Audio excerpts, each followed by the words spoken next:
Il y a plus de 5 ans, le père Jacques Hamel était assassiné par 2 djihadistes dans son église de Saint-Étienne-du-Rouvray.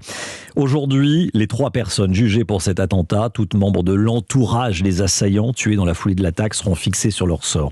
La cour d'assises spéciale de Paris va rendre son verdict dans les prochaines minutes.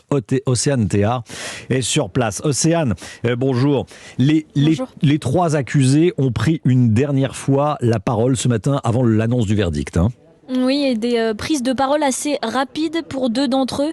Yacine Sebaya pour dire sa peine de ce qui est arrivé. Jean-Philippe Steven Jean-Louis pour demander pardon aux parties civiles. Le 3e accusé, lui, est plus volubile, comme à son habitude. Farid Khelil, pull gris et petit catogan de cheveux noirs, prend la parole une dizaine de minutes environ.